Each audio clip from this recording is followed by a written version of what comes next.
Hey, what's up soldiers? My name is Greg FPS and welcome back to another Call of Duty Zombies video. I'm here with my friend Wilbo. You can check him out down in the description. And today we're going to be counting down the worst perks in Zombies history. This is kind of a best and worst series that we're going to be doing every Saturday. So if you guys want us to do like the best wonder weapons or the worst wonder weapons, comment it down below and we'll be doing these every single week. So let's start it off, guys. We're going to be doing the worst perks like I said, and we're going to start it off with Double Tap 1.0. What's your opinion?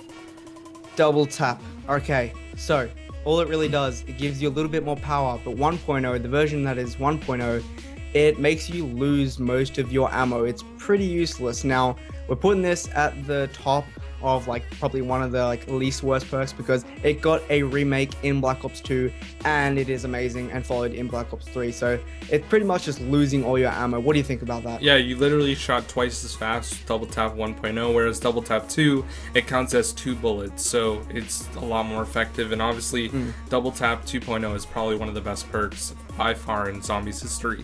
All right, the next one is Who's Who, and this was introduced on Die Rise. What's your opinion on that one, Will? Who's Who's have had a lot of experience with this perk, so when I'm on Die Rise, I really don't buy it. It's a perk you don't buy, but you get for free for, you know, stabbing the jumping jacks on the jumping jack round. So this perk, when you go down, you get like a little bit of an afterlife, and you can go and revive yourself and get all your perks back. But there's a little twist. Zombies are crowding your dead body, and you're like, okay, how do I get into that room, or how do I get into that sticky situation? You pretty much can't. You're pretty much stuffed, and you pretty much just die. So it's pretty useless. Yeah, there's a lot of glitches with that perk, and honestly, it wasn't very good. That's why they never brought it back. The next one is going to be Tombstone. Now, Tombstone, I'll explain it. You could only get it in multiplayer on Town and Transit. Basically, if you went down with, say, Jug, for example, it would allow you to get Jug once you picked up the Tombstone icon if you died out the round before. So it also allowed you to buy perks, and then you could get the Tombstone thing, and you could have more perks on the map, which I think was cool, but a lot of people didn't really like it because you couldn't do it in single player. See, like, it's a very underrated perk. People are like, oh, you know, you die, you get all your perks. It's very hard to get. But if you think about it, when you die, you can go and buy 4 perks and go to Tombstone, that little icon that you can go and get, and you get like 9. It's crazy.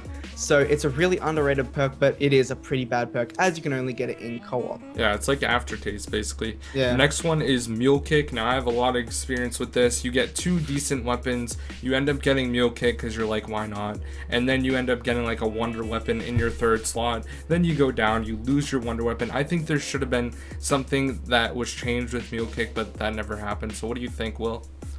I've had amazing experience with this perk. I mean, let's say I'm on Buried. I get the Ray Gun Mark II. I get my AM94 Pack Punch. I'm ready for the high rounds, but I hit up the box. I get the Paralyzer, my baby, and I go down the next round, and boy, Just ripperoni, man.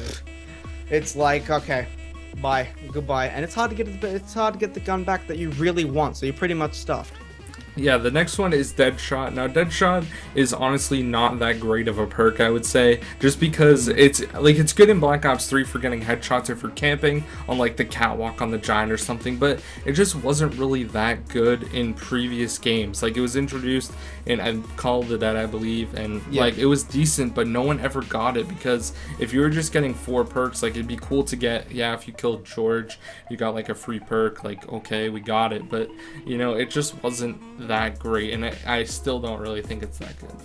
Yeah, it's like, it's a very mixed emotion perk because if you think about it, people are using it in like, I want to say Black Ops 3, and it's into Rising Drac. Say if you go and get it into Rising Drac, you're really not going to be using it as much because you're kind of using your bow, you're not really using your shotgun, your SMG, whatever. So it's a really, you know, ups and down type of perk. Yeah, it's just good for like shooting the Panzer in the face if you have like a regular fire weapon like a can or something. Yeah. The next one is going to be Black Ops 3 Electric Cherry. So Black Ops 3 Electric Cherry is not as good as it was on like Mob of the Dead when it was introduced. You could also get it from the Wonder Fizz on Origins. What's your opinion, Will, of Electric Cherry in Black Ops 3 as opposed to the previous version? In Black Ops 3, I'm going to give you a quick explanation. It's not good for high rounds. You're going to need a little bit of speed cola for this to be effective. And pretty much you're really only going to be using this perk at the lower rounds, because I've never used Electric Cherry and it got me out of a 6 situation. The only perk that gets me out of 6 situations in Black Ops 3 would have to be Widow's Wine. Yeah, Widow's Wine is freaking amazing. Definitely by far one of the best perks in Zombies history. And last but not least, guys, we're going to be talking about PhD Flopper in Black Ops 2 only. Now, it was in Grief and it was on Origins, but the thing about those maps is you couldn't really use it to your best ability. PhD, Black Ops 2, you get it in Origins, and a starting pistol. It's the not Mauser. yeah. It's not the Mustang and Sally's bam bam, you know, it's the Mauser, and you don't really get any splash damage with that. Sure, you have the Ray Gun Mark II, sure you have the Mark 1, but Mustang and Sally's is where PhD comes in handy, so it's pretty useless. Yeah, that's why it was so good in Black Ops 1. So, anyways, guys, that's going to conclude this week's of Best or Worst. Make sure you guys comment what you got us to talk about next week down in the comment section. And also go check out Will, and that would be greatly appreciated. So have an amazing day, guys, and we'll see you later. Peace out. See you later.